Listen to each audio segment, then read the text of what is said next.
Section 23 हो चुका था। पब्लिक ऑफर और प्राइवेट प्लेसमेंट क्या होता है, ठीक है।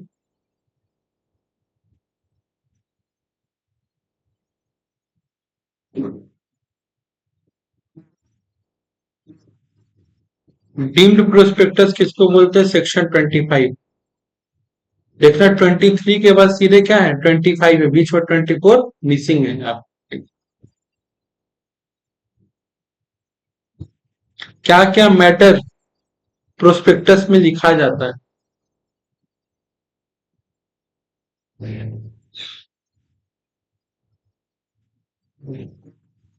27 नहीं हुआ था, ध्यान से सुनो। Variation in term of contract or object in the prospectus. Company shall not vary the term of contract refer in the prospectus and object. If company want to vary the term, following three condition need to be taken care of. पहला पास SR at GM, publish in newspaper, ठीक है। उसके बाद amounts or risk cannot be used for buying or trading or otherwise dealing. In equity share of the listed company can invest by passing SR. No. क्या क्या कहना चाह रहा कि जिस वक्त आप अपना कंपनी का सिक्योरिटीज बेचते हो, यानी कि इक्विटी प्रेफरेंस कुछ भी अगर आप बेच रहे हो, ठीक है, जब आप उस पैसा को जो बेचते हो, जब उससे पैसा जो आता है, ठीक है, आप जो पर्पस बता के पैसा लिए थे उसी पर्पस में यूज होना चाहिए। ऑब्जेक्टिव बताए होंगे कि हम पैसा कहाँ यूज किए होंगे। अगर ऑब्जेक्टिव चेंज करना चाहते हो या टर्म एंड कंडीशन कुछ भी चेंज करना चाहते हो, उसके लिए आपको तीन कंडीशन, आमतौर पे तो ऐसा होता नहीं, जनरली कंपनी बदलता नहीं है अपना term and condition and objective, लेकिन अगर बदलना चाहते हो तो तीन कंडीशन याद रखना है। पहला, पास SR एट GM, जितने लोगों से पैसा लिए हो सब मेंबर है, सबको जनरल मीटिंग में बुलाओ और सबसे परमिशन है। SR मतलब 75% वोट अगर दे देगा लोग, तभी जाके ऑब्जेक्टिव चेंज होगा। क्या चेंज होगा? ऑब्जेक्टिव। और तभी जाकर के आपका कोई भी टर्म और कंडीशन चेंज हो सकता, अदरवाइज नहीं। पहला पॉइंट। दूसरा पॉइंट क्या कहना, आप जब अपना ऑब्जेक्टिव या टर्म और कंडीशन चेंज कर रहे हो कॉन्ट्रैक्ट का, पब्लिश इन न्यूज़पेपर, और दो न्यूज़पेपर, एक इंग्लिश न्यूज़पेपर और एक जिस सिटी में आप रह रहे हो वहां का शहर में, ठीक है।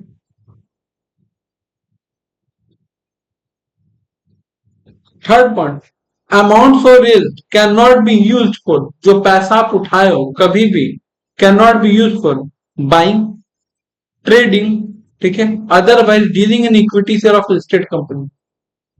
आप पर्पस बता करके पैसा दिए कि हमको इस पर्पस के लिए चाहिए, और पैसा लेने के बाद आप इन्वेस्टमेंट नहीं कर रहे हो, आप अपना बिजनेस नहीं कर रहे हो, आप उस पैसा से दूसरा दूसरा लोगों का लिस्टेड कंपनी का क्या खरीद रहे हो?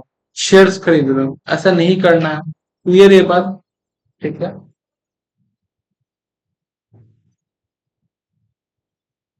अच्छा, can invest by passing SR, क्या परमिशन लेने के बाद भी ऐसा कर सकते हैं? आंसर है नहीं। जरा समझना क्या बात है।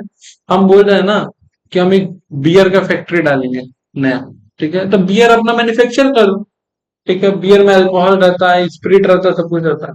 हम अपना बियर का कंपनी नहीं खोल रहे हैं। जो ऑलरेडी कंपनी बियर बनाता है हम उस सबका शेयर्स खरीद रहे हैं। यूनाइटेड स्पिरिट का शेयर्स खरीद रहे हैं, हिंदुस्तान ग्लास का, क्योंकि उसी बॉटल में भरा था उसी ग्लास में हमने पीता है, वो सारे शेयर्स बैठ के हम खरीद रहे हैं। ऐसा आप नहीं कर सकते। आप जिस पर्पज के लिए पैसा लिए थे वो पर्पज में नहीं। हम बोले कि हम अपना एक नया कंप्यूटर बनाएंगे, लैपटॉप बनाएंगे, नया कंप्यूटर लैपटॉप नहीं बना रहे हैं, हम लिनोवो का, माइक्रोसॉफ्ट का, बात समझा रहा, तो सबका शेयर्स खरीद रहे हैं। ये ऐसा नहीं कर सकता। अब सवाल ये आता है कि भाई यार ठीक है, आप बताएं कि आप बिजनेस स्टार्ट करेंगे, आप बिजनेस स्टार्ट नहीं करके आप क्या कर रहे हैं? इन्वेस्टमेंट कर रहे हैं। तो ठीक है, सबको बुलाइए और परमिशन ले लीजिए, और परमिशन लेने के बाद आप पैसा क्या करें? इन्वेस्ट नहीं कर सकते। अगर सबका सब परमिशन दे भी देना तो उसको इन्वेस्ट नहीं कर सकते, क्योंकि अगर आप पब्लिक से पैसा ले करके और पैसा इन्वेस्ट कर रहे हो, तो आइदर आपको म्यूचुअल फंड कंपनी बनना पड़ेगा, ठीक है, या फिर आपको हेजिंग कंपनी बनना पड़ेगा, ठीक है। फंड हेजिंग होता है लोगों से पैसा इकट्ठा करके और उसके आगे पे इन्वेस्ट करना, इसको कहते हैं फंड हेजिंग। बस समझ, तो आप फिर नॉर्मल कंपनी नहीं रह जाओगे। क्लियर है बात? तो लोगों से लिया गया पैसा, जो आप पब्लिक से पैसा कलेक्ट किया, एक्यूमुलेट किया, उसी पर्पज में यूज होना चाहिए। टर्म एंड कंडीशन नहीं बदलना चाहिए। अगर टर्म एंड कंडीशन बदला तो तीन बार कि उस पैसा से गलती से भी ट्रेडिंग मत करो। जो भी टर्म एंड कंडीशन बदल रहा न्यूज़पेपर में, और न्यूज़पेपर में छापने से पहले सारे मेंबर को बुला के एसआर इंजीनियर पास कर लो, करेक्ट। अच्छा, dissenting share holder exit offer, यहाँ पे मेरे पास चार ही जान है। चार जान मान लो हम कंपनी के चेयरमैन है, हम कंपनी के चेयरमैन, हम शेयर होल्डर नहीं है। चार जन, ठीक। सबके पास 25-25% शेयर से, कितना शेयर है सबके पास 25-25% शेयर। हम बोले कि देखिए हम लोग पैसा उठाए थे कंस्ट्रक्शन बिजनेस में जाने के लिए, किसमें, कंस्ट्रक्शन, बड़ा बड़ा बिल्डिंग बनवाएंगे बेचवाएंगे। बट मार्केट का जैसा सिचुएशन चल रहा है, हम लोग सोचे कंस्ट्रक्शन बिजनेस ना करके रॉ मटेरियल पे फोकस करें, तो हमारा हमारा कंपनी सीमेंट और रड बनाएगा, ठीक है। और मान लो कि तुम लोग चारों को कोई दिक्कत नहीं, बोले हाँ ठीक है कीजिए, तब हम लोग का शिफ्ट हो जाएगा। तुम चारों में से तीन जन एग्री हो, नंदनी एग्री नहीं है जिसके पास 25% है, जिसके पास 25% है, तो नंदनी का बात सुना जाएगा कि नहीं सुना जाएगा? नंदनी को पैसा वापस करके भेज दिया जाएगा। बात समझा? तो पहले कंपनी का कैपिटल क्या था, 100 करोड़, 25-25-25-25, करेक्ट, 25 करोड़ रुपए करके था। 100 करोड़ कितना की इक्विवेलेंट था, 100%। आज के डेट में जब नंदनी निकल गई तो मेरा 100% कैपिटल कितना है, 75। बस, और 100% मतलब तुम तीनों ही अब क्या हो, एग्री हो।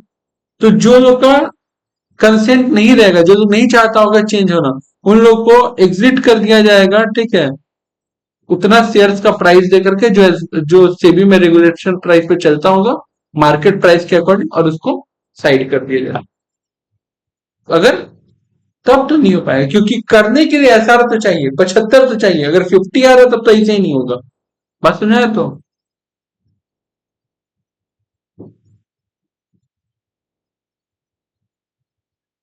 एक रूल बना, रूल क्या बोल रहा था सुनो, SR shall be passed through the postal ballot. Notice of the proposed SR to contain the following. Postal ballot जानती हो क्या होता है? कंपनी जब भी अपना ऑब्जेक्टिव चेंज करेगा, पोस्टल बैलेट तुमको पढ़ने को मिलेगा सेक्शन मैनेजमेंट वाले में।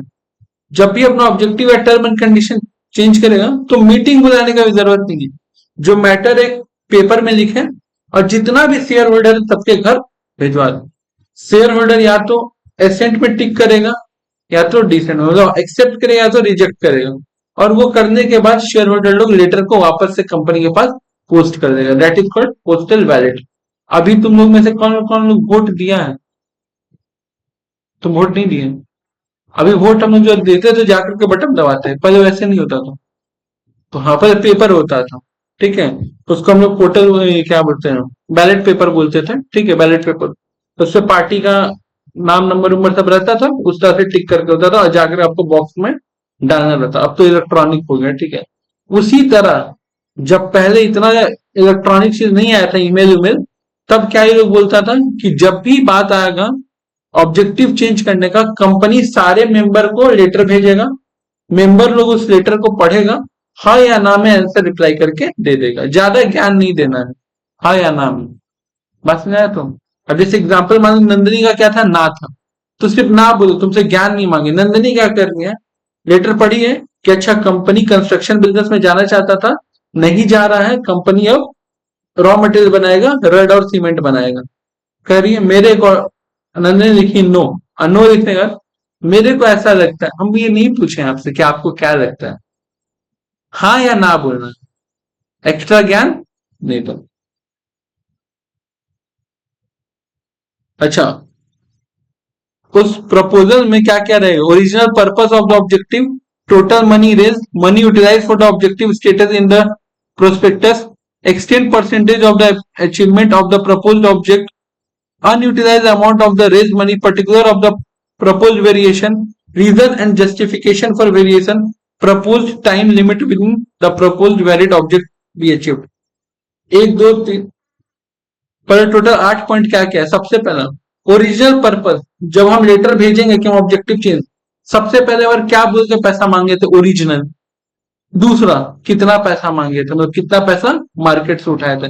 तीसरा, कितना पैसा यूटिलाइज हुआ, सोचो तुम लोग मेरे को कितना दिया था कंपनी को, 25-25 करोड़ रुपए सबको दिया था, उसमें से हम 30 करोड़ रुपए खर्चा कर चुके हैं। कितना कर चुके हैं?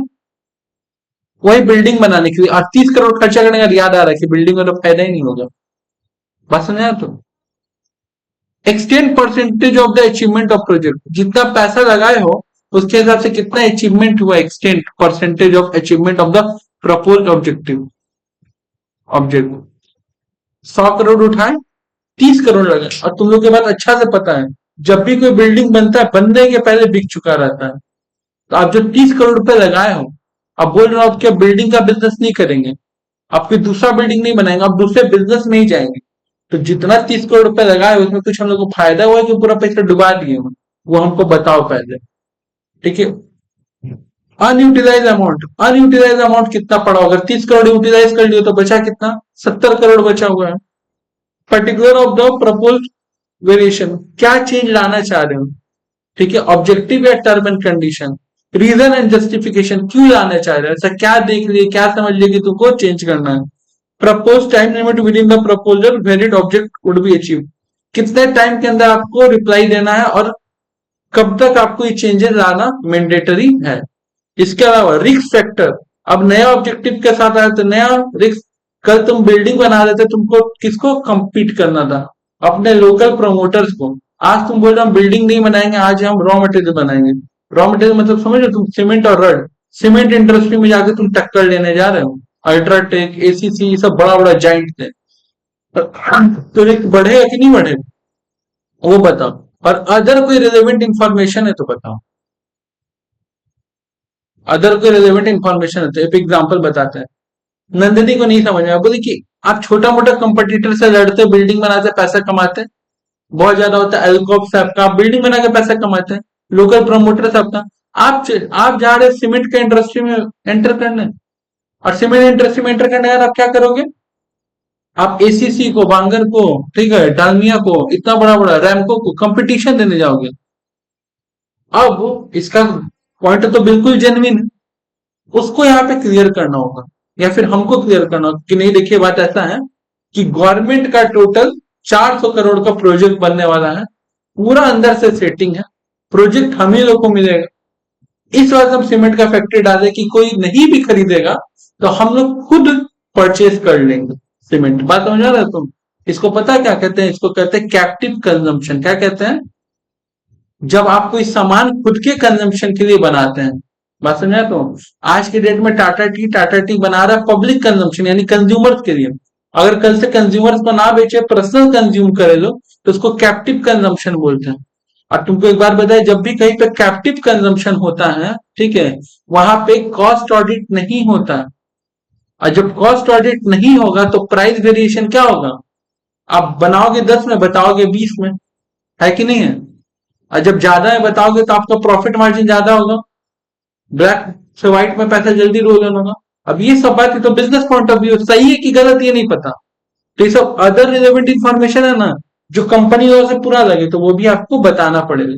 कोई दिक्कत?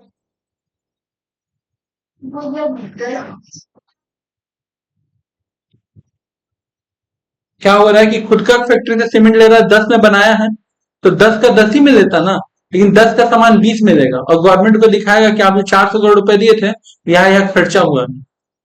तो गवर्नमेंट क्या डरेगा? ध्यान सुनो।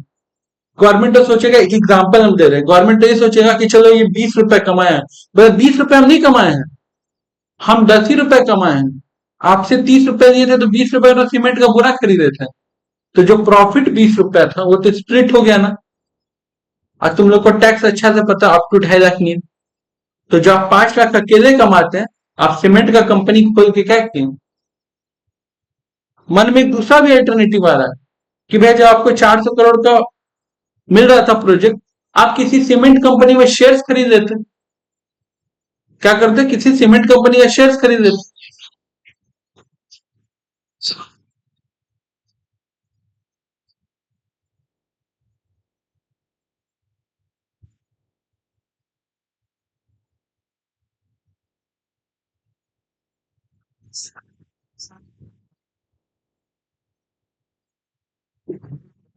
आप किसी कंपनी का शेयर्स खरीद लेते हैं, या फिर आप किसी कंपनी से आके सेटिंग कर लेते हैं। फैक्ट्री उक्ट्री लगाने का क्या जरूरत है कि देखो हम तुम्हारे से सीमेंट लेंगे, हमको तुम क्या कर देना, कमीशन दे देना।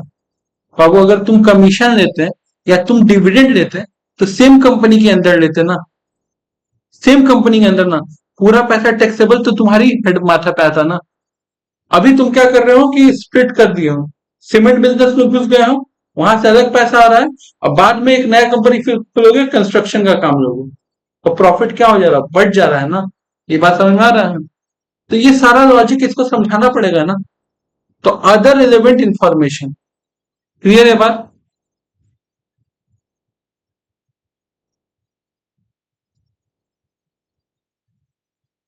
यहां से लेके यहां तक फिक्स्ड है, और ये वाला जो हम लोग का है,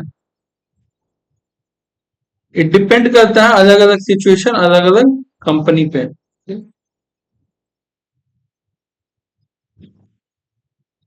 हाँ या ना? अभी हम एग्जांपल दिए हैं, एक रियल स्टेट बिजनेस का, हो सकता है गारमेंट इंडस्ट्री हो सकता है।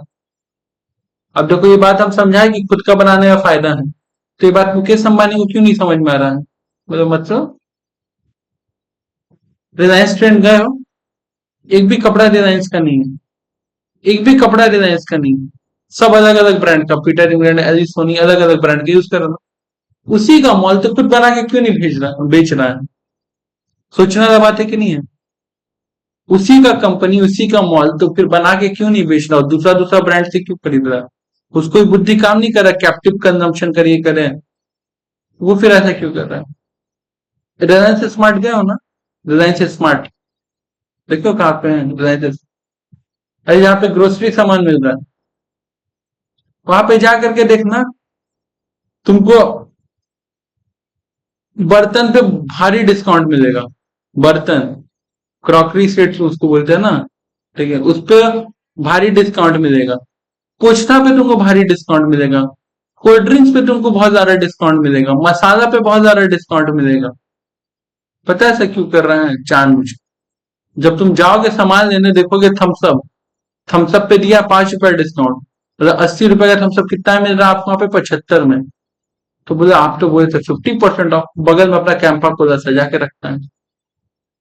जाओगे लोटो चोको पाई रखा रहेगा, ये रील्स तुम लोग देखे होगे।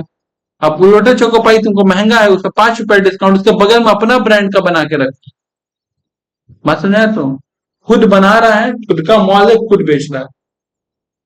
फोन पे का सभी कोई यूज करता है, गूगल पे, एक और पे है जियो पे, कोई यूज कर रहा है? कोई यूज नहीं कर रहा है, वो खुद यूज कर रहा है। जितना जगह पे पेमेंट ट्रांजेक्शन हो रहा है ना रिलायंस का, वो अपना जियो पे बना के रखता है। आज ही तुम जाना रिलायंस और बोलना कि हमको पेमेंट करना, देखना जियो पे निकाल के रख देगा, स्क्रीन पे जनरेट होकर जियो पे आएगा। ये तो समझ में आ रहा है? That is the example of captive consumption.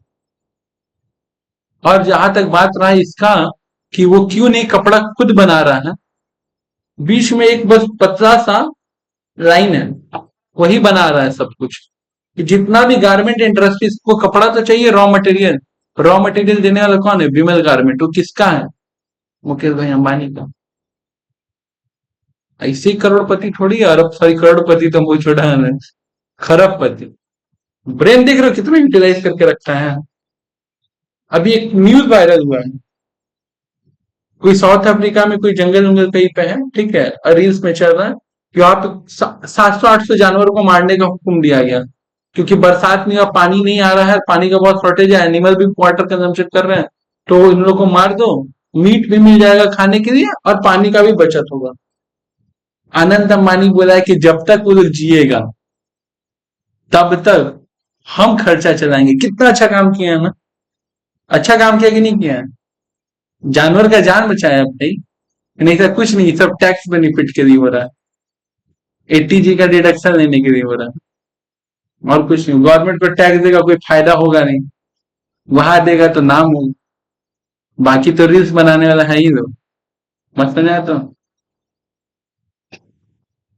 अच्छा, जो आप एडवर्टीजमेंट छपवाओगे वो कौन सा फॉर्म में रहेगा? PS1, place notice on the website, company का अपना वेबसाइट है तो वेबसाइट पे भी नोटिस डाल देगा, करेक्ट है बात? वीडियोकॉन जानते हो ना? वीडियोकॉन क्या बनाता है? क्या? हम ये नहीं पूछे क्या बनाता था, हम पूछे क्या बनाता है। अभी वो लोग ऑयल रिफाइन कर रहा है, सोच लो, टीवी बनाने वाला कंपनी ऑब्जेक्टिव चेंज करके ऑयल रिफाइनरी में आ गया है। बात समझा रहा तो वो जिस वक्त ये काम किया होगा अपने वेबसाइट पे क्या दिया होगा, नोट न्यूज़पेपर में भी दिया होगा, लेकिन हम लोग आदत नहीं है न्यूज पढ़ने की, उससे अच्छा इंस्टाग्राम आधा घंटा देख पड़ लेंगे।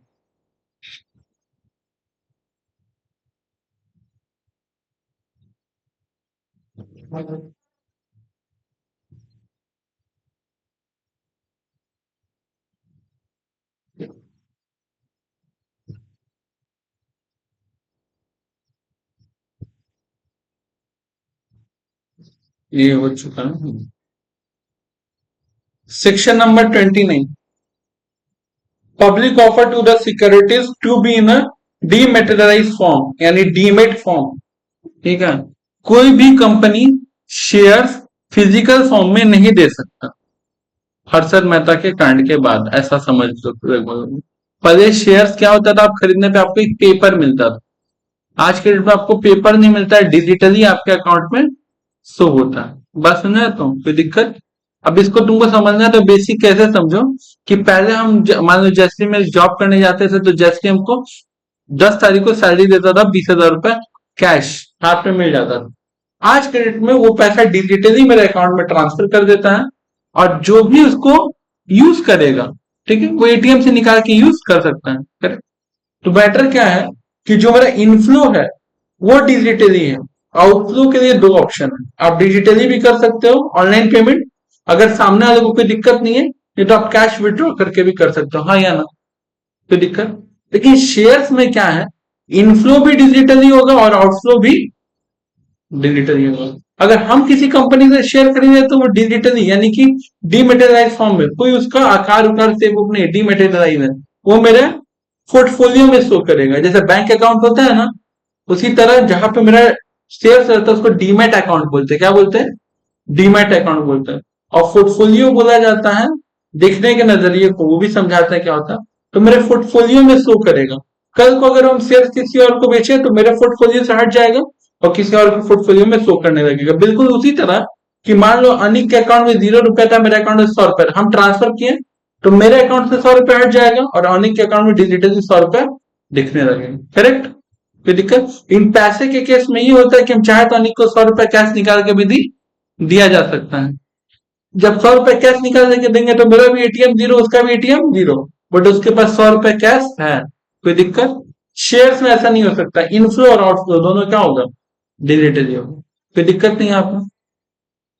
ऐसा क्यों किया गया? ट्रांसपेरेंसी के लिए, कि गवर्नमेंट का नजर रहे। नहीं तो पहले क्या होता था ना कि कंपनी शेयर निकाला, 10,000 शेयर इशू कर रहा है, कुछ ब्रोकर लोग क्या करेगा, प्राइवेट शेयर निकाल देगा। कंपनी 10,000 शेयर निकाला है और ब्रोकर लोग को दिया है कि आप लोग मार्केट में शेयर बेचवाइए। एक ब्रोकर है जिसका नाम मान लो नाम है मिस्टर एक्स, क्या नाम है, उसको मिला 1,000 शेयर। क्या मिला? 1,000 क्या आप ये लोगों को पब्लिक को बेचवाइए।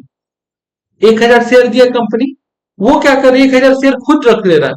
तो पैसा चाहिए ना, घर में बैठ के प्रिंटर से डुप्लीकेट शेयर सर्टिफिकेट निकाल रहा है और पब्लिक को क्या दे दे रहा है, डुप्लीकेट शेयर सर्टिफिकेट। बस है तो। अब पब्लिक से जो डुप्लीकेट शेयर सर्टिफिकेट का पैसा वो ले करके ओरिजिनल शेयर खुद खरीद ले रहा है। अब पब्लिक को तो इतना ध्यान है ही नहीं ना कंपनी कब डिविडेंड दे रहा है कब डिविडेंड नहीं दे रहा है, सारा पैसा वो कमा रहा है। जब बेचने का बारी आ रहा है तो मार्केट वैल्यू से ऊपर नीचे करके उसको दे दे रहा है, क्योंकि आप तो पूरी तरह से डिपेंड किस पे रहते हो, ब्रोकर पे। तो ये सब प्रॉब्लम्स को हटाने के लिए, ठीक है, ट्रांसपेरेंसी क्रिएट करने के लिए डीमेटेरियलाइजेशन आया था, मतलब डीमैट फॉर्म चलेगा, कोई दिक्कत नहीं है। अच्छा, पोर्टफोलियो क्यों बोले थे कि नजरिए के पॉइंट ऑफ व्यू से। नंदनी 10 कंपनी में पैसा इन्वेस्ट किए, अभिषेक भी 10 कंपनी में पैसा इन्वेस्ट किया। 10 कंपनी में नंदनी पैसे इन्वेस्ट किए 1,000 रुपया एग्जाम्पल के लिए, और ये 10 कंपनी में पैसा इन्वेस्ट किया है 1,00,000 रुपया या फिर 10,000 रुपया। ठीक है, नंदनी 1,000 रुपया लगा के रिटर्न कितना वहां पे ग्रोथ दिख रहा है, 250%। ये 10,000 रुपया लगा के इसका ग्रोथ दिख रहा है 100%। इसका ग्रोथ कितना दिख रहा है, 100%। ये होता है खूबसूरती। अब किसका पोर्टफोलियो अच्छा लगेगा, नंदनी का। 1,000 रुपया लगा के इतना अच्छा ग्रोथ दिख रहा है, इसका वो ग्रोथ नहीं दिख रहा है। बस है तो। आप किस किस कंपनी का शेयर, जैसे मेरा पोर्टफोलियो देखोगे ना, मेरा तो बड़ा सुंदर लगेगा, एकदम बचपन से जाना माना, आईटीसी, अडानी, पार्ले तो सब अच्छा अच्छा कंपनी है, भले प्रॉफिट मार्जिन, पार्ले तो ऊपर ही नहीं उठ रहा है। वीवो, बस है आर पावर, ये सब तुमको देखने को मिलेगा, अच्छा अच्छा कंपनी। बस है वो तुमको, मेरा जो पोर्टफोलियो तुमको अट्रैक्टिव लगेगा। मैं समझा तो वही किसी एक ऐसा व्यक्ति का देखोगे कि सारा नॉन कंपनी, लेकिन जब रिसर्च करोगे तो पता चलेगा बहुत बड़ा बड़ा और बहुत इंपॉर्टेंट कंपनी है सब। वो हो गया जीनियस पोर्टफोलियो। मेरा पोर्टफोलियो अट्रैक्टिव है, आईटीसी, हिंदुस्तान यूनिलीवर, ये सब अट्रैक्टिव शेयर्स है। तो रिटर्न उतना दे रहा नहीं दे, तो बात क्या होता है, लेकिन सबको इसके बारे में जानता है। कुछ कंपनी ऐसा है इसका सब नहीं जानता बट हाई रिटर्न दे रहा है, वो जीनियस है, वो दिमाग लगाया है, रिसर्च किया तब जाके। तो एक पोर्टफोलियो का देखने के नजरिए पे होता है, attractive portfolio, genius portfolio, genuine portfolio. Clear है बात? Not with standing anything content in the other provision of this act. भाड़ में गया कि कहा क्या बोला गया, अब जो बोला गया यहां सुन लो डीमैट के बारे में। Every company make public offer and such other class or classes of public share as may prescribe. Share issued as securities in the dematerialised form by complying with the provision of the depository act 1996। India में दो depository हैं, NSDL, सीडीएचएल। आपको अगर share बेचना है बेचो, कोई दिक्कत नहीं, पब्लिक ऑफर दो, कोई दिक्कत नहीं। दो बात याद रखना है। पहले बात, जो भी आप शेयर बेच रहे हो एक सिमिलर क्लास का होना चाहिए, अलग अलग क्लास का नहीं। दूसरा, आपको उसको डीमैट फॉर्म में बेचना है। कितना बेचना है? डीमैट। ठीक है, फिजिकल कॉपी नहीं दे सकते। और शेयर्स इशू करने के पहले आपको सारा रूल्स एंड रेगुलेशन फुलफिल करना पड़ेगा जो डिपॉजिटरी एक्ट 1960 1996 में बताया गया है। Correct? Rule 9. The promoter of every public company make a public offer of any convertible security may hold such a securities only in a demat form, provided that entire holding of the convertible securities of the company by the promoter held in the physical form to the date of IPO shall be converted into demat. अगर मान लो कोई एक private company है, ठीक है, या फिर कोई पुराना कंपनी है जो अभी तक खुद को डिमेटेरियलाइजेशन नहीं किया, मतलब सारा शेयर ऑनलाइन डिजिटल फॉर्म में लेके नहीं आया है। अब अगर वो आईपीओ निकालना चाह रहा है, आईपीओ निकालने के पहले उस कंपनी का जो प्रमोटर है, जिसके पास फिजिकली फॉर्म में होल्ड करके रखा है, आईपीओ निकालने के पहले, ठीक है, आईपीओ निकालने के पहले उसको डिजिटल फॉर्म में कन्वर्ट करना पड़ेगा। बात समझा? तो उसको किस फॉर्म में कन्वर्ट करना पड़ेगा? एक कंपनी है जो 1960 में खुला है, उस टाइम से प्राइवेट ही है, ठीक है। अब वो आकर के 2024 में क्या सोच रहा है कि अपना कंपनी को क्या किया जाए। 2024 छोड़ दो, ये तो बहुत इधर है। वो मान लो सोच रहा है 1996 में ही आया था ना। वो मान लो 1998 में सोच रहा है कि हम अपना कंपनी को पब्लिक कंपनी करेंगे, पब्लिक से पैसा लेंगे। तो पब्लिक को आप शेयर सर्टिफिकेट नहीं बांट सकते हैं, उसको ऑनलाइन डिजिटल फॉर्म में जाना चाहिए। कोई दिक्कत है यहाँ पे? तो आईपीओ निकालने के पहले आपको क्या करना पड़ेगा? अपना सारा शेयर्स को डिजिटल फॉर्म में कन्वर्ट करवाना पड़ेगा। क्लियर है बात? और यही जब एक बार हुआ था तो पता चला था बहुत सारा डुप्लीकेट शेयर सर्टिफिकेट लोगों के पास है, क्योंकि इससे भी बोला था कि इसके इसके पास शेयर सर्टिफिकेट आइए यहाँ पे क्लेम करिए, ठीक है, और क्लेम करके अपना डिजिटल फॉर्म में ले लीजिए शेयर। जब लोग सर्टिफिकेट लेके पहुंचे तो डुप्लीकेट निकला। बस है आपको। अच्छा, आईपीओ मतलब पता है ना, इनिशियल पब्लिक ऑफर, जब कंपनी पहली पहली बार अपना शेयर बेचता है।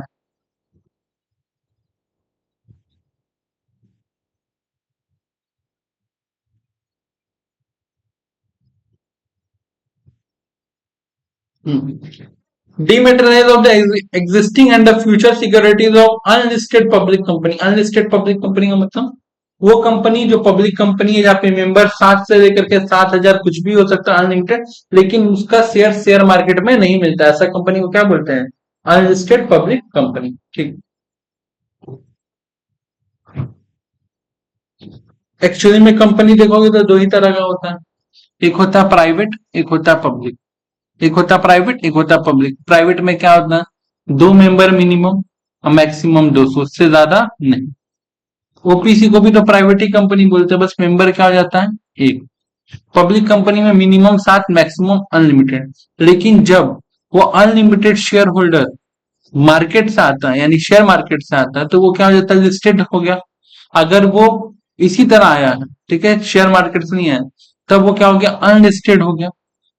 जब उस कंपनी में बहुत ज्यादा इन्वेस्टमेंट गवर्नमेंट का हो जाता है, सेंट्रल का स्टेट का, तो उसी को हम लोग गवर्नमेंट कहते हैं। बात सुना है, तो दिक्कत है यहाँ पे। इंडियन गैस नाम सुने ना, ठीक है, हिंदुस्तान पेट्रोलियम, ये सब क्या है, लिस्टेड कंपनी है लेकिन गवर्नमेंट कंपनी, क्योंकि इसमें मेजर ऑफ स्टेक किसके पास है, गवर्नमेंट के पास है। बात समझ, तो रिलायंस क्या है, पब्लिक कंपनी है, listed public company, government company नहीं है। तो रिलायंस को हम लोग नॉन गवर्नमेंट कंपनी कह सकते हैं। बात समझ आ, तो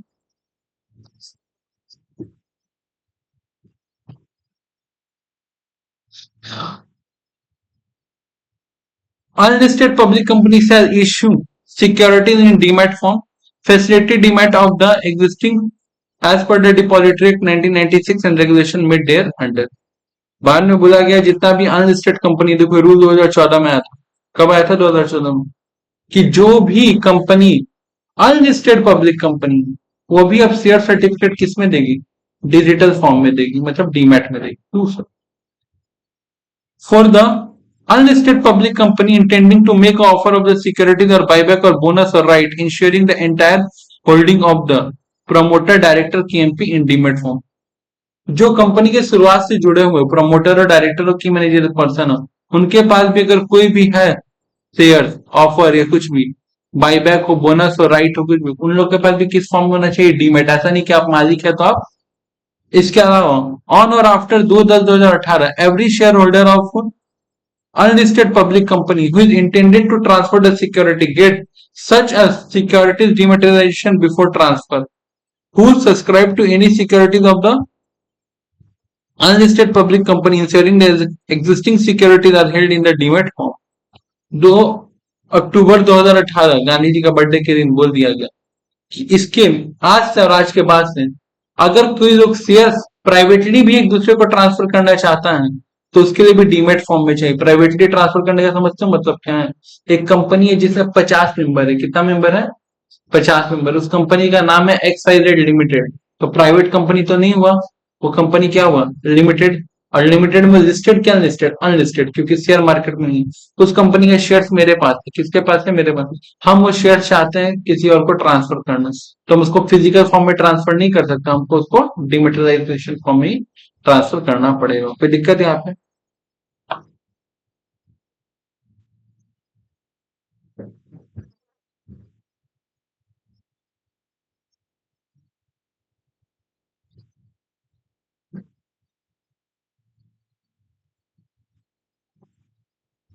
अच्छा,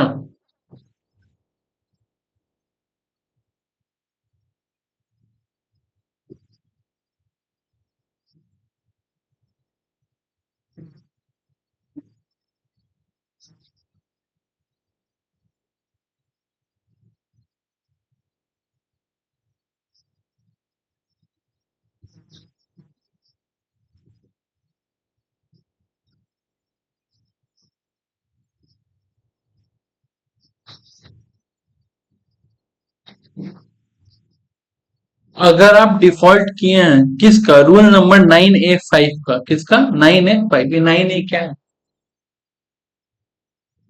रूल नंबर 9 है, रूल नंबर 5। अगर ये आप गड़बड़ी किए हैं, ये तीन काम में गड़बड़ाए हैं, हम आपको बाईबैक, बोनस, राइट शेयर ये सब करने नहीं देंगे जब तक आप अपना गलती नहीं सुधारें। डिफॉल्ट का मतलब क्या होता है, डिफॉल्ट का सिंपल सा मतलब पूरे लॉ में एक जगह कॉमन रहता है कि पेमेंट जो होता है ना, कंपलसरी पेमेंट, स्टेटरी पेमेंट, वो वर्कर का ESIPF का पैसा बोले या टैक्स का पैसा बोल लो, अगर ये सब आप टाइम पे नहीं पे किए हो या फिर आपको अभी तक पे नहीं कर पाए, ठीक है, आपको इन लोगों को पैसा पे करने के लिए नहीं है और फ्री में शेयर बेचने के लिए। बोनस शेयर कैसे होता है, फ्री में, इन लोगों को पैसा देने के लिए नहीं है और आपके पास फ्री में राइट शेयर देने के लिए। राइट शेयर क्या होता है, डिस्काउंट प्राइस। बात समझा रहा था, पहले ये डिफॉल्ट क्लियर करो तब जाए, ठीक है। तो 5A में बोला क्या क्या है, टाइमली पेमेंट ऑफ फीस, जो हम बोले थे, डिपॉजिटरी रजिस्ट्रार ऑफ इशू, ठीक है, RTI, share transfer agent STA। तुम लोग जब कैपिटल गेन चैप्टर पढ़ते हो, ठीक है, तो उसमें सिक्योरिटी ट्रांजेक्शन टैक्स आता है, क्या आता है, STT पेड, जाके आज हम देखते हैं STT पेड। वो किसको दिया जाता है? Share transfer agent. फिर वो लोग गवर्नमेंट को सबमिट करता है। जब हम लोग शेयर्स बेचते हैं, तो जिस वक्त हम शेयर बेच रहे हैं, कोई खरीद रहा है, तो उस वक्त मेरा ना सिक्योरिटी ट्रांजेक्शन टैक्स कटता है। तो हम किसको जो कट रहा है, तो मेरा जो एजेंट है, मेरा एजेंट कौन है? मेरा एजेंट है अपस्टॉक। तुम्हारा एजेंट हो सकता है ग्रो। बात समझ तो किसी का मोतीलाल ऊपर। पैसा पहले उनके पास जाता है, देन वो पैसा गवर्नमेंट के पास ट्रांसफर होता है। सिक्योरिटी ट्रांजेक्शन टैक्स क्लियर है? डिपॉजिट 2 साल से आप मेंटेन नहीं करके रख पा रहे हैं, ठीक है? सेबी का बताया गया नियम का पालन नहीं कर पा रहे, अगर ये 3 गलती कर रहे हैं, तो फिर आपको ये सब करने का मौका नहीं मिलेगा। अच्छा, आप जब ये करिएगा, ठीक है, अनलिस्टेड पब्लिक कंपनी को एक फॉर्म भरना पड़ेगा, PAS 6, जो किसके द्वारा सर्टिफाइड होगा? सी और CA में CA या तो इन P का मतलब क्या? प्रैक्टिस। ये बात पहले ही पता है, जब आप CA में बनते हो, आपको 2 ऑप्शन मिलते हैं, या तो नौकरी करो, या तो अपना ऑफिस खोलो। तो जो अपना ऑफिस खोलता है, उसको प्रैक्टिशनर बोलते हैं। विथ फीस के साथ, और ROC को 30 दिन के अंदर जमा करो। सॉरी, 60 दिन।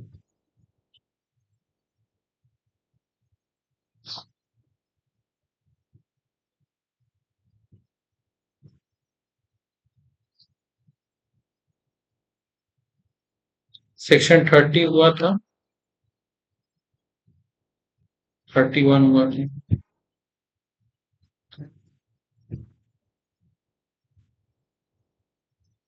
रेड हेरिंग प्रोस्पेक्टस भी हुआ था। सेक्शन 33 अब्रिश प्रोस्पेक्टस हुआ था, जिसका डेफिनेशन दिया है 2 क्लॉज 1 में, बट क्या यूज है वो यहाँ बताया है। क्रिमिनल और सिविल लाइबिलिटी भी हो चुका था हम लोग का, हुआ था ना। फ्रॉड 447 में हुआ था, जस्ट इसके नीचे था।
सबसे लास्ट सेक्शन क्या है? 42।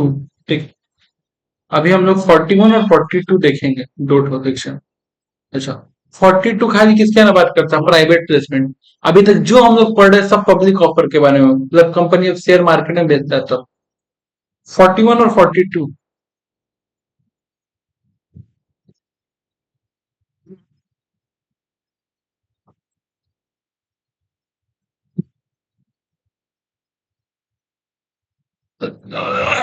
तो 42 सुनो। ऑफर और invitation for subscription of security, offer देना या इनवाइट करना फॉर सब्सक्रिप्शन, सब्सक्रिप्शन मतलब होता है खरीदना, of securities on a private placement. ठीक है, मतलब पब्लिक को नहीं दे, प्राइवेटली कुछ लोगों को दे रहे हैं। Subject to this section, company may make PP, मतलब यानी कि प्राइवेट प्लेसमेंट। पहला सुनो, the proposal to make PP has previously approved by the SH of the company by SR for each PP। SH का मतलब शेयर होल्डर्स, कंपनी के पहले से तो कुछ शेयर होल्डर होंगे, उनसे परमिशन लेके किसी और को शेयर बेच सकते हैं। हम एक कंपनी खोले हैं, ठीक है, और कंपनी खोलने के बाद हम तुम सबको रखे, तुम सबको अपनी तरह ट्रीट करते हो, उस कंपनी का 100% शेयर मेरे पास है। अनिक जाकर के किसी से प्रॉमिस करा है कि इस कंपनी का 20% शेयर आपको दे देंगे, होगा क्या? किसी भी व्यक्ति को मेरा अप्रूवल चाहिए होगा। मेरा क्या चाहिए होगा? अप्रूवल। करेक्ट है बात, क्योंकि हम कंपनी के क्या है? शेयर होल्डर है।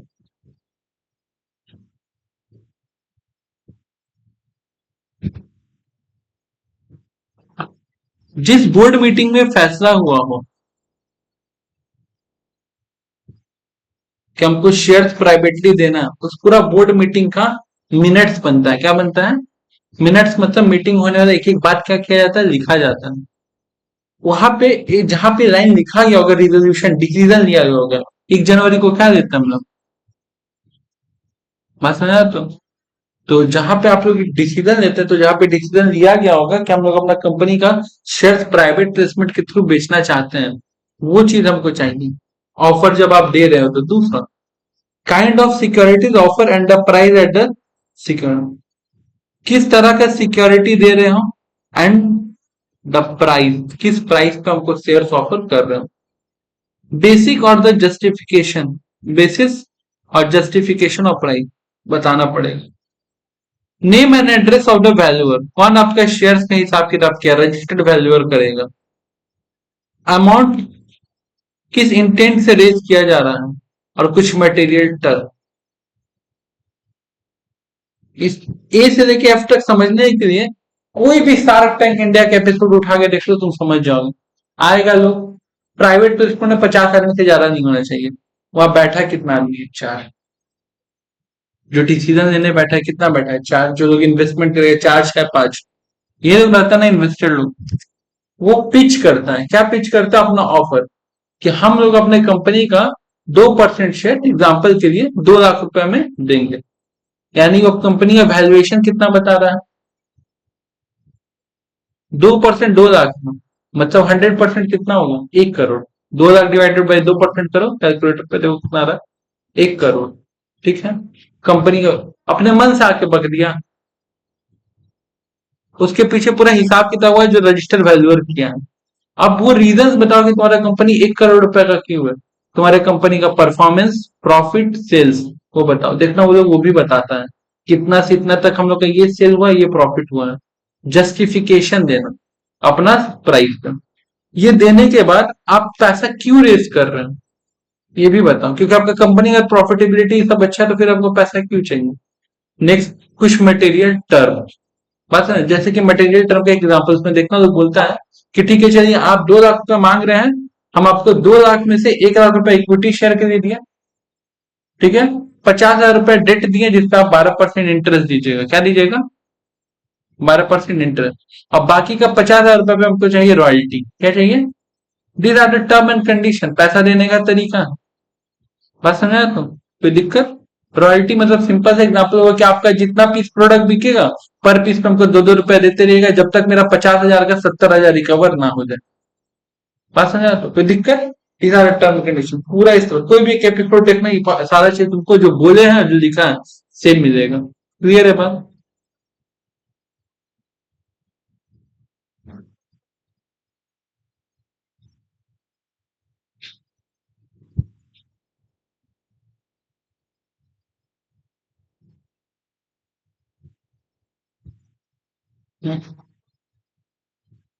Private placement to the made only the selected group of person identified by the BOD. Identified by the BOD का मतलब, तुम लोग एक कंपनी खोले, तुम लोग उस कंपनी के बोर्ड ऑफ डायरेक्टर, तुम लोग मेरे को जानते हो ना। हम तुम लोग के लिए आइडेंटिफाइड पर्सन हूँ। कैसे जानते हो? पर्सनल रिलेशन का पार्ट हम लोग का प्रोफेशनल रिलेशन है, बिजनेस रिलेशन है या ना। ये आइडेंटिफाइड पर्सन, किसी को भी उठ के नहीं बेच दोगे शेयर। बात समझा है? तो दूसरा, identified person shall be less than 50 number of prescribe, 50 आदमी को एक बार में। ठीक है। या तो उससे ज्यादा, तो 200, लेकिन 200 चलता नहीं, 50 आदमी होता है। क्लियर? अबाउट 200, अगर 200 से ऊपर जाएगा, ठीक है, तो याद रखना है क्यू आई बी। ये क्या होता है? Q I B, qualified institution buyer. Qualified institutional buyer, ये कौन लोग होते हैं? जो लोग कंपनी खोल के बैठे हैं दूसरे दूसरे कंपनी में पैसा लगाने के लिए, इसको कहते हैं क्वालिफाइड इंस्टीट्यूशनल बायर। बात समझ में आया? तो जब आप काउंट करोगे 50 लोग या 200 लोग, उसमें ये लोग नहीं आएंगे। अगर मान लो आप बुलाए हो कि आप प्राइवेट प्लेसमेंट कर रहे हो, 200 बड़े बड़े लोग आए हैं और पांच छह क्वालिफाइड इंस्टीट्यूशनल बायर लोग की तरफ से आए, बस समझा तुम, फिर भी वो 200 ही काउंट होगा, वो लोग काउंट नहीं होंगे। क्लियर है बात?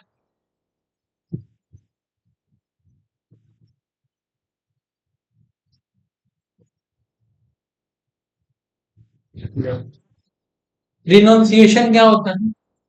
हम नंदनी को ऑफर किए कि नंदनी मेरे कंपनी के शेयर्स खरीद ले, चल मेरा कंपनी इतना अच्छा परफॉर्म कर, हम तेरे को डिस्काउंट में दे दे शेयर, ठीक है। नंदनी क्या, क्योंकि हम तो नहीं देंगे, हम मुस्कान को भिजवा दे रहे, मुस्कान लेना चाह रही थी आपका शेयर, ठीक है। आप ऐसा नहीं कर सकती हैं रिनाउंसिएशन, आपको ऑफर मिला, आपको लेना है तो हाँ बोली, नहीं लेना मत बोली, ठीक है। हम अगर मुस्कान को जानते होंगे तो हम डायरेक्ट जाके ऑफर करेंगे, नहीं जानते होंगे तो हम ऑफर,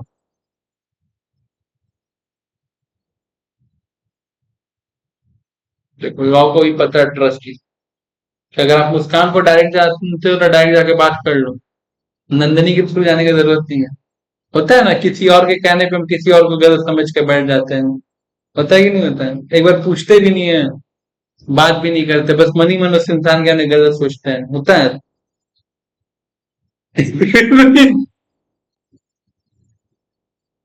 हमको तो लगा तो तुम लोग को ज्यादा एक्सपीरियंस होगा। अच्छा, अगर 200 आदमी से अगर ज्यादा अगर हो गया तो क्या माना जाएगा उसको? Deemed public offer. क्या मान लिया जाएगा? Deemed public offer. एक कमरा में 210 आदमी बैठा है, सबको हम लोग प्राइवेट प्लेसमेंट ऑफर दे रहे हैं। क्या दे रहे हैं? प्राइवेट प्लेसमेंट ऑफर दे रहे हैं, फिर भी उसको डीम्ड पब्लिक ऑफर नहीं माना जा रहा है, क्यों? 200 आदमी ज्यादा होने से क्या माना जाता है? Deemed public offer. एक कमरा में 210 आदमी बैठा है, फिर भी उसको हम लोग क्या नहीं मान रहे हैं? डीम्ड पब्लिक ऑफर, उसको प्राइवेट प्लेसमेंट ही मान रहे हैं, ऐसा क्यों? सोचो, क्वेश्चन आया, आंसर देना।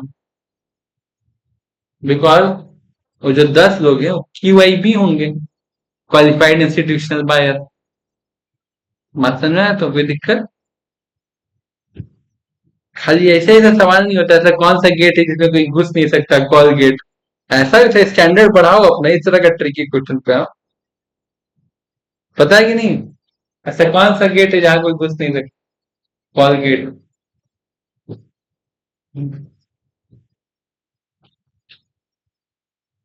अच्छा, एप्लीकेशन मनी कैसे दोगे?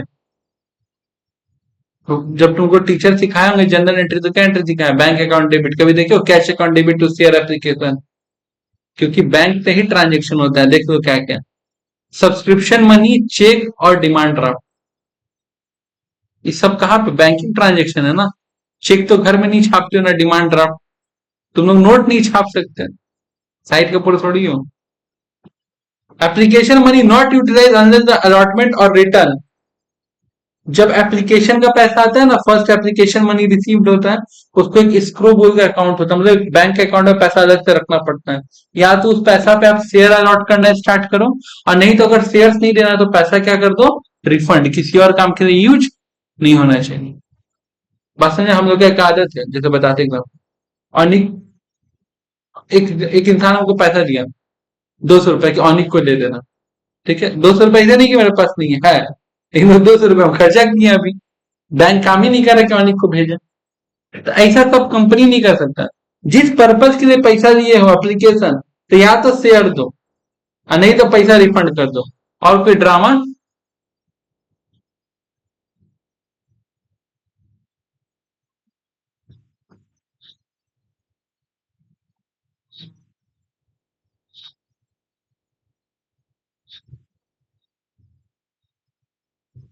Prohibition of the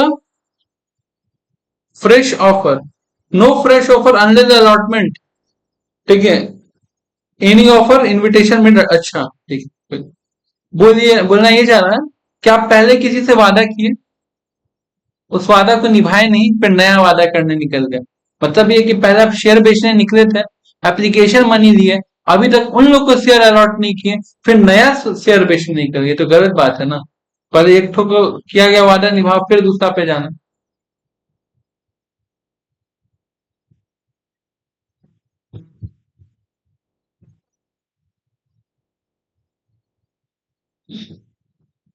company shall allot the securities within 60 days from the receipt of application money. आज पैसा मिला, आज से 60 दिन के अंदर आपको शेयर दे देंगे। क्या दे देंगे? शेयर। अगर 60 दिन के अंदर शेयर नहीं दिए, कंपनी फेल हो गया, तो क्या करना पड़ेगा? Repay the same with in 15 days। पहला 60 दिन बीता, मान लो आज 1 सितंबर है, आप लोग से एप्लीकेशन मनी 1 सितंबर को दिए, सितंबर अक्टूबर, यानी कि 1 नवंबर तक आपको शेयर्स मिल जाना चाहिए। अगर 1 नवंबर को कुछ शेयर्स नहीं मिला, तो वहां से 15 दिन के अंदर आपका पैसा वापस होगा। किसके साथ? 12% इंटरेस्ट के साथ। एप्लीकेशन मनी को भी बोले नहीं, अलग से अकाउंट में रखना पड़ता है। Separate bank account, schedule bank, not to be utilise for any purpose other than, ये दोनों काम छोड़ के या तो आप वापस कर दो या तो शेयर अलॉट करो। कंपनी में पीपी, प्राइवेट प्लेसमेंट, वो न्यूज़पेपर में नहीं छपवाएगा। क्या नहीं करेगा? न्यूज़पेपर में नहीं छपवाएगा।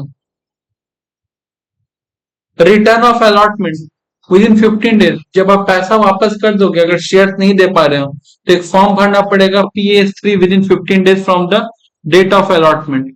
ठीक है, including a complete list of allottees, full name, detail, address. कोई दिक्कत है यहाँ तक? अगर डिफॉल्ट कर रहे हो, अगर डिफॉल्ट, तो आपको 1000 रुपया पर डे के हिसाब से लगेगा, जो कि बढ़ के कितना हो सकता है? 25 लाख तक। If the company make PP in contravention of the section, the company, its promoter and director fine may be extended to the amount raised private placement और 2 करोड़। अगर प्राइवेट प्लेसमेंट लेने में आप कोई भी बात झूठ बोले, आप कोई भी नियम का उल्लंघन किए हो, जो 10 नियम पड़े हो, आपको जितना अमाउंट उठाए हो या तो वो देना पड़ेगा, तो 2 करोड़, जो भी उन लोग को मन रहेगा वो फाइन के रूप में दे देगा। ठीक है, sorry, which ever is lower, and the company should also refund all the money with interest. बात समझना क्या है? हम प्राइवेट प्लेसमेंट में झूठ बोल के पैसा उठाएं, कितना पैसा उठाएं? मान लो 1 करोड़ रुपया। कितना उठाएं?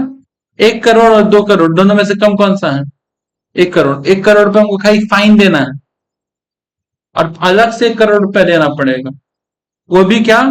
इंटरेस्ट के साथ 12%, 30 दिन के अंदर। मान लो हम मार्केट से 4 करोड़ रुपया उठाए। कितना उठाए? प्राइवेट प्लेसमेंट का नाम भी कितना उठाए? 4 करोड़। तो 4 करोड़ जिसका पैसा नहीं है उसको तो वापस करना ही है, तो ये 12% इंटरेस्ट के साथ। साथ ही साथ 4 करोड़ और 2 करोड़ में कम कौन सा अमाउंट होता है? 2 करोड़। 2 करोड़ को खाली फाइन भरना पड़ेगा। कोई दिक्कत है आता? हाँ, नहीं नहीं, फाइन तो नॉर्मल, जो जिसका पैसा दिया उसका। हम नंदनी से झूठ बोल करके 2 करोड़ रुपया दिया, बात समझ आया? तो नंदनी को 2 करोड़ 12% के साथ वापस करना है, प्लस हमको अलग से 2 करोड़ का फाइन भरना पड़ेगा।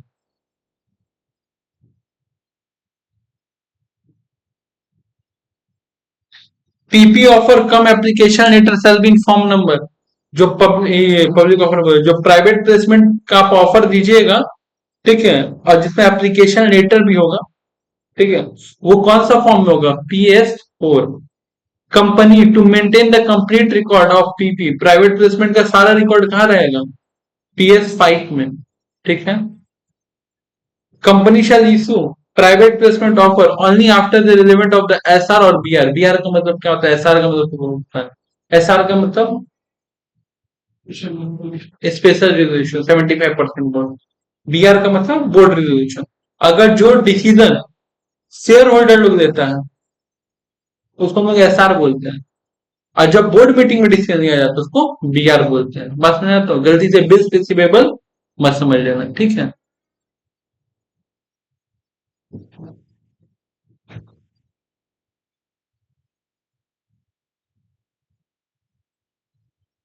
PS1 एडवर्टीजमेंट के लिए जब आप पब्लिक ऑफर देते हो।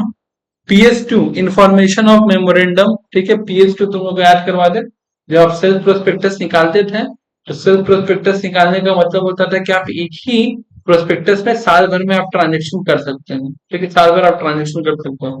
तो जब जब आपको पैसा चाहिए होगा, उसके 30 दिन पहले आपको एक तो PS2 फॉर्म भर के ROC को जमा देना पड़ता था, और न्यूज़पेपर में भी पब्लिश करवाना पड़ता था। PS2 return of the allotment of securities, ठीक है, रिटर्न ऑफ अलॉटमेंट, अगर आप शेयर नहीं दे पा रहे हो, तो जो पैसा रिफंड किया हो लिस्ट के साथ PS3 में भर के दे दो।